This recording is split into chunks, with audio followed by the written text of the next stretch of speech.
উচ্চ আদালতের দাবরানিতে কার্যকর করা হলো ত্রিপুরা সিভিল সার্ভিস রুলসের পরিবর্তন। শুধু তাই নয়, সংবিধানের ৩০৯ ধারা মোতাবেক টিসিএস ৩২তম সংশোধন বিধি ২০২৫ কার্যকর হয়েছে বলে রীতিমতো বিজ্ঞপ্তি জারি করে জানিয়েছে রাজ্য সরকার। অর্থ দপ্তরের ইন্সপেক্টর অব ট্যাক্সেস পদকে টিসিএস এর ফিডার পোস্ট হিসেবে পূর্ববর্তী রুলসের খ তালিকার পরিবর্তে সংশোধিত রুলসের চতুর্থ তপশিলের অন্তর্ভুক্ত করা হয়েছে ৩২তম সংশোধনীর দ্বারা।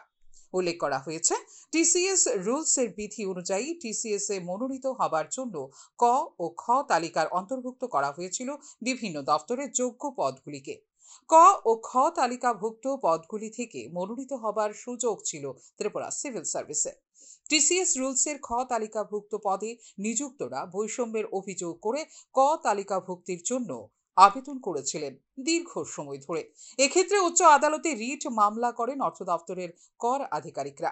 টিসিএস রুলসের ক তালিকায় অন্তর্ভুক্তির জন্য গত ২৫ জুন ২০১৯-এ প্রদত্ত রায়ে রিট আবেদনকারীদের বক্তব্য বিবেচনা করে সিদ্ধান্ত জানাতে রাজ্য সরকারকে নির্দেশ দিয়েছিল ত্রিপুরা উচ্চ আদালত।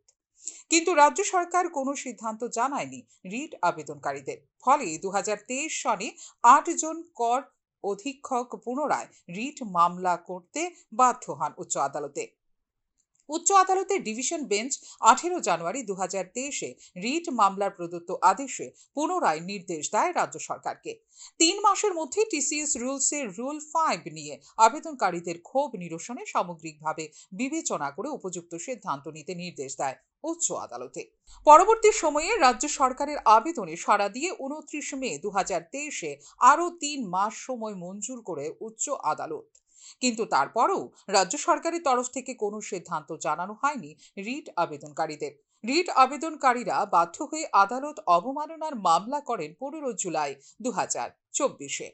প্রেক্ষিতে অর্থ সচিব, কর কমিশনার, সাধারণ প্রশাসন দপ্তরের সচিব ও লোক সেবা আয়োগের সচিবের বিরুদ্ধে কারণ দর্শানো নোটিশ জারি করে আদালত। তারপরও কোনো হেলদোল ছিল না শীর্ষ আমলাদের। বিবাদীদের বক্তব্য সন্তুষ্ট না হয়ে 10 মার্চ পুনরায় আদালতে সশরীরে হাজিরার নির্দেশ দেয় আদালত। অবস্থা বেগতিক দেখে টিসিএস রুলসে প্রয়োজনীয় সংশোধনী করে রিট আবেদনকারীদের ক্ষোভ নিরসন করা হয়েছে বলে উচ্চ আদালতকে জানিয়েছে রাজ্য সরকার। টিসিএস রুলসের 32তম সংশোধনী সংক্রান্ত বিজ্ঞপ্তি উচ্চ আদালতে পেশও করেন অ্যাডভোকেট জেনারেল। টিসিএস রুলসের 32তম সংশোধনীর ফলে ফিডার পোস্টগুলির ক্ষেত্রে বাতিল হলো ক ও খ তালিকা।